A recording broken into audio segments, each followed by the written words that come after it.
Springfield. You're watching Behind the Scene, and we are behind the scene with Stevie Newman tonight. So thank you for joining us. Let's start off with how long you've been around and what kind of music you play. I came to Springfield in probably '88, chasing a girl. That's where all your songs come from? Just the bad ones. Just the bad ones. I've been here ever since. I ended up, I was 19 or 20 and ended up in a band with some older fellas, L.L. Smith, Alonzo Bird, they both done gone on. Ernie Ray Bedell, he's still one of the finest bass players that ever walked. And we had a little group. They were the only guys in town, to be honest, that would hire me. Probably because I would load and unload the B3. And it kind of grew from there. I grew up playing country music. And I'm from Palm de Terre Lake, a couple of lakes north of here. And my folks were musicians. My Aunt Susie, in particular, is a songwriter. She wrote for the Red Lynn in the 70s. She and her sisters, one of whom was my mom, had a gospel trio, and I started out playing guitar for them. It wasn't a handed job. I had to get it, and they weren't very nice about it. You had to earn. Well, I said they weren't very nice about it. They didn't care that I was one of them's kid. I either had to play it right or get out. Yeah, they don't care about it. They don't care whose kid you are. Wow. So, what recent bands have you been in the last 5 years? Oh gosh, in the last 5 years, probably, well, just the Domino Kings, and then my rock and roll band, just the Stevie Newman Band. Probably the nicest thing we've ever been called. And what kind of music do you play? Do you play like originals mixed in with covers, or just covers? Both. And you know, being a session guy and a hired guy, you have to learn everybody's songs. You know, and so I did a lot of learning everybody's songs and figured out how to learn them pretty quick when I was a kid. Otherwise, yeah, you're out. You're out. So we just saw you at the Route 66 food truck park not too long ago. I like that place. Yeah, I like that place too. I mean, unfortunately, I couldn't make it there, but I know the guys have a great time with the food. I like that taco joint a lot. Yeah, me too. Yeah, me too. But I know they had a great time.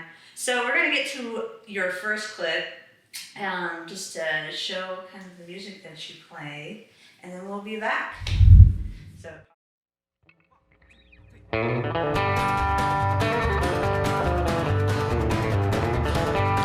lover, would you ever forsake me and run away into another's arms? Could you ever be distracted by the lure of someone else's charms? So darling, tell me that you love me. Tell me that you'll never be untrue. Or if I ever catch you cheating, that will surely be the end of you. Love can bring so many feelings, pain, pleasure, hope, and misery. Love can be a blessed comfort or murderous insanity. So darling, tell me that you love me. Tell me that you'll never be untrue. If I ever catch you cheating, that will surely be the end of you.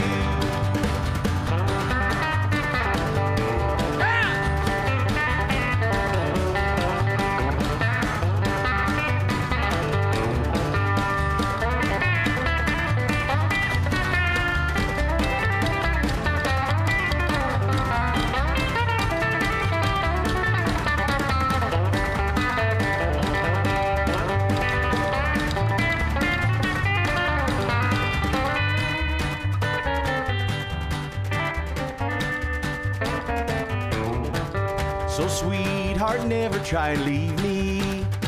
Understand that we're together bound in this life and in the next one, or I swear I'll put you sleeping in the ground. So darling, tell me that you love me. Tell me that you'll never be untrue. For if I ever catch you cheating, that will surely be the end of you. That will surely be the end of you. That will surely be the end of you.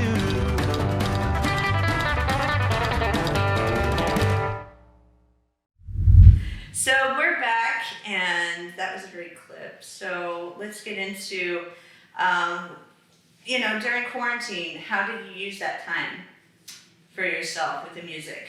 Terribly. Terribly? Yeah, I mean, I know everybody else has probably written their magnum opus. Everybody has a album coming out pretty soon, Yeah, right? I've got about 2 phrases and about 3 grooves. Yeah. And that's probably plenty. No, I've done some session work and that kind of thing. I haven't written very much during this, but the studio is set up where they can send stuff to me, and I can cut tracks at my house and then send it back, and then they can email me and say, that's terrible, do it again. Yeah. Well, not at all what we were looking for, try again now. Were you able to go be part of the Queen City Shout open mic at all? No, I didn't do that. I did get to watch a few of them, but I didn't. I didn't. I appreciate him doing it. Eddie's a better man than me. He's a harder worker than me for sure. Yeah, he's a hard-working man for sure. I couldn't catch all of them, so I didn't know if you had him to get on there or not. I watched a few of them, but I didn't get on there myself. So now that everything is slowly going back, how hard have you had it, or is it been easier, or because not many people are playing? It hasn't been easier. Not very many people playing, and with the limited capacities, it's really hard to book your band. Do you have any advice for other people out there that are having a hard time? Well, you gotta play solo through this kind of stuff. So you gotta work up some kind of a solo. I hate to say act because I'm not very good at that kind of thing. I don't really dance. But if they can't afford your band, you gotta understand that's not their fault either. Right. So it's probably a hard time. Yeah, it's a hard time for everybody, but you gotta kind of adjust and keep going, and you gotta outlast everybody else. And at this point, it's pretty plain for the younger people, the younger guys in it, women. Go to college, and it doesn't have to be for music, but a degree's a good pistol in your back pocket that you don't ever want to use if you're a musician. Right. Get your math degree and then forget about it. You get your math degree. Yeah, whatever it is that you can do else, And then have music just. And then forget about what you learned and go play music for a living as long as you can eat. Yeah, right. Yeah. More than ramen. Yeah, well, I mean, I like ramen. The ramen's good. It's pretty good. It beats the day job. Right. Do you have any other advice that you could give to other musicians on playing guitar for the first time, or singing tips, writing tips? As far as playing guitar, pick it up and don't ever put it down. I I never really practiced, but I never really put it down. I mean, when I picked up a guitar at 14, I never really did much of anything else, you know, besides baseball. And it will come to you, you know. I did a lot of mindless noodling and driving my brothers and my folks nuts, sitting in front of the TV just playing random notes, and it wasn't about the musicality of it necessarily, but it had to do with what my uncle said when he taught us a couple of chords. He said, put your fingers here and do this, and it'll make this noise. And there's no reason you shouldn't be able to do that. And we said, okay, we did that. And if you sit around with a guitar and put your fingers on it and hit the strings, it makes a certain noise. And after you do that 10,000 times, you know what noise it's going to be when you put your finger down.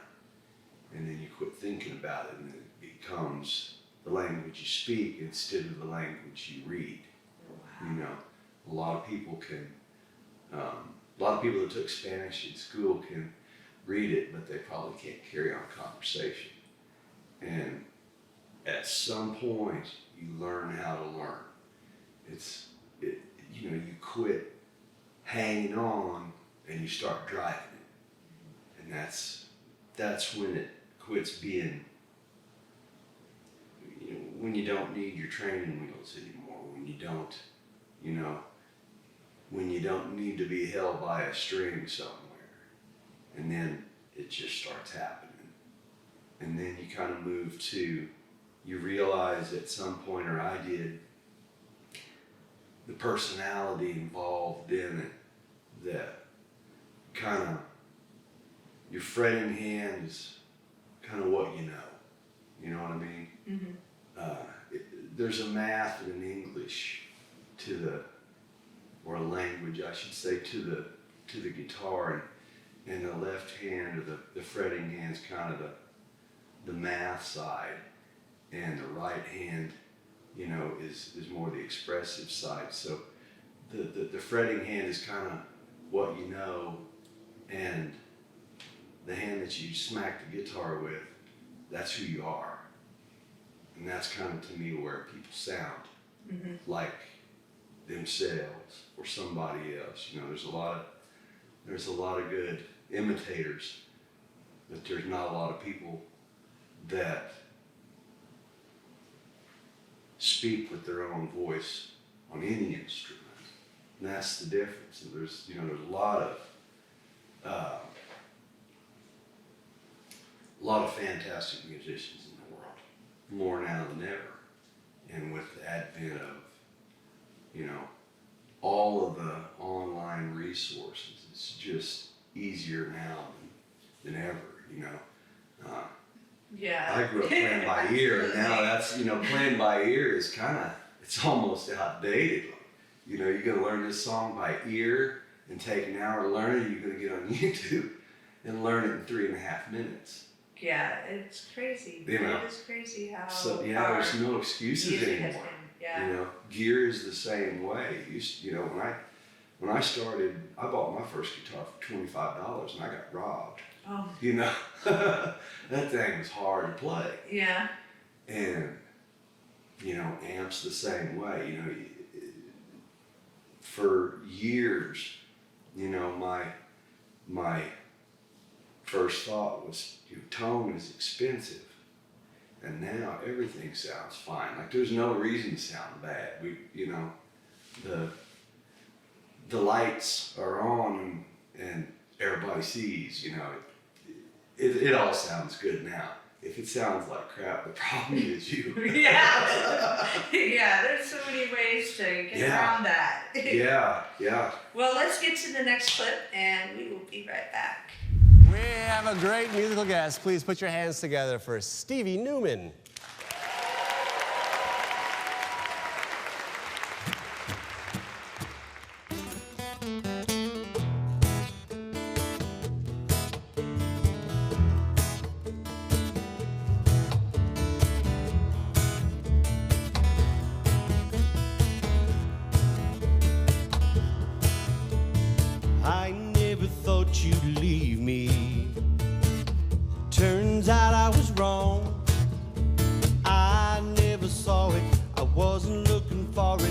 just turned around one day and you were gone.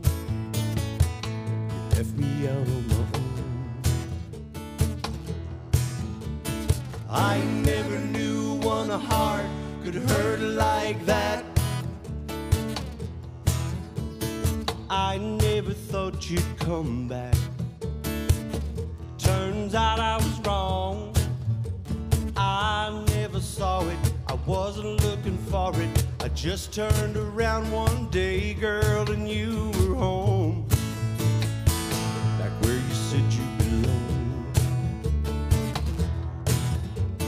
I never knew one heart could change like that.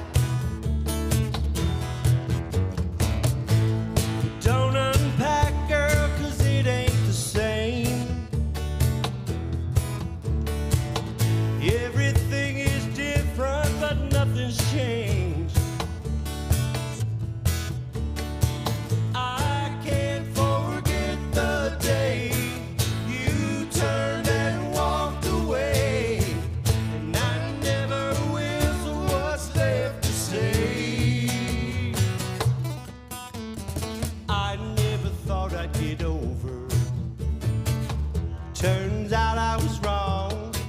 Now instead of sitting crying and feeling like I'm dying, a little at a time I'm starting to find a way. I'm getting better each day.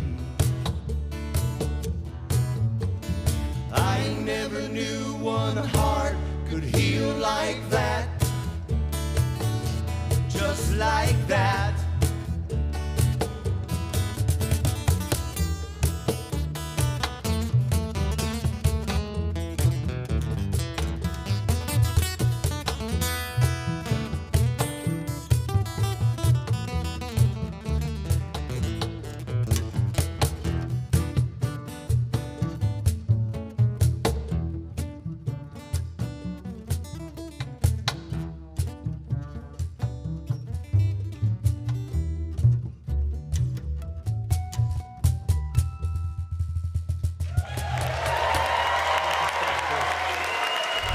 So we're back. Thank you again for that one. That one was awesome. I mean, we've known each other for a while, so I've heard your music, in so many different occasions at Pat and Alley Pub was the main place I saw it, or at White River, great venue too.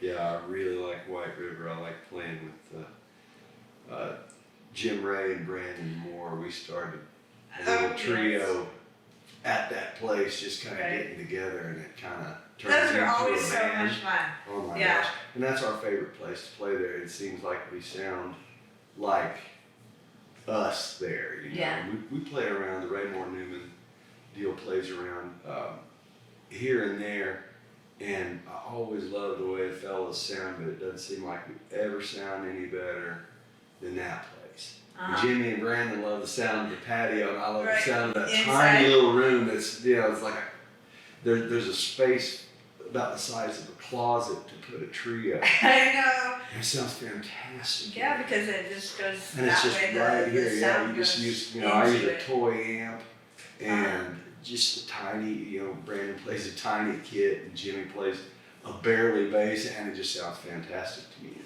there, Yeah. And it's so, we're this close to the people, Right. and Yeah, actually, the Springfield area music industry had our Christmas party there in the back. It's Yeah. a great, I like place it. to play too. I like it in the back too. It's echoey and reverby, and that's Right. those are things I enjoy. I don't care if you've noticed it. Well, let's get to when you're at a venue, etiquette at a venue. What kind of advice can you give to other bands about that? Well, first off, don't ever be a jerk. Second off, realize if you're playing any place that has a patio and you're on the patio, you don't need management. If you're playing one of those kind of venues, realize where you are and who you ain't. Right. Be nice to everybody. You're never too good to be there. Everybody else has a job to do. let them do it and do yours. Mm-hmm. And stay out of the way. That's some good advice. That's generally what the bartender needs. Right. You know, is no matter how much he likes the band or dislikes the band, he's trying to hear the drink orders. You know. Right. Don't be overbearing. Yeah. Give as much as you can, and you know, it doesn't matter. It doesn't matter if the place is packed or if it's empty. I learned that here in town as a teenager. As soon as my cousin and I moved to town, he got us tickets to see Joe Ely at the Regency on a Tuesday night. Oh, the Regency. Yeah. And many moons ago. Yeah. This would have been probably, it's either 87 or 88. And so we go down there, and they had the underage, you know, pen upstairs. And of course, we had to be up there. 0 people showed up. 0 people showed up. Matter of fact, the sound guy left before the gig started. And the light guy, the spotlight was upstairs, and he fixed the spotlight on the front center mic, and he said, well, I'm going home. He turned around, he said, you boys want to go downstairs and get drunk? And so we said, yes, sir. And so he let us go downstairs, and we sat, I had my elbows on the stage. There was a 17-year-old kid and an 18-year-old kid. They sent the waitresses home. There was a bartender, nobody else. And Joe Ely came out with his full band, played a 90-minute set, just as hard and loud as they could go. Just fantastic. And then when they got done with that set, he jumped off stage and sat down at our table. And just blew my mind. You know, there were 2 dummy kids there, and he played like it was Madison Square Garden. And then, and David Grissom, who was his guitar player at the time, and one of the best guitar players in the world, just a mind blower. That's kind of why we went. We were dabbling in songwriting, my cousin Jimmy and me, but we were serious about guitar, you know, at the time. And so we got to talk to Joe Ely and David Grissom, and then he said, it was a sax player, and he said, do you know who that is? And I did, I just happened to, it was Bobby Keys, the Rolling Stones sax player, who was also from Lubbock, Texas, and a friend of Joe Ely's, and he was on this tour. I think they were supporting Live at Liberty Lunch, maybe. And so he said, you know, you want to meet Bobby Keys? I said, yes, sir. You know? So we got to meet Bobby Keys and visit with these guys, just giants of rock and roll. I mean, the Clash were big fans of Joe Ely, you know. And then he got up and played another hour. Oh my gosh. And so that showed me you're never too good to play like that, you know. Yeah. Do your best for the chairs even, because somebody's listening. Right, and Somebody's listening. puts money there to go around telling everybody else about you. 20 years later, we're playing in Pittsburgh, Pennsylvania, on 20-some years later, on one of the high tone tours we were on. And the club had booked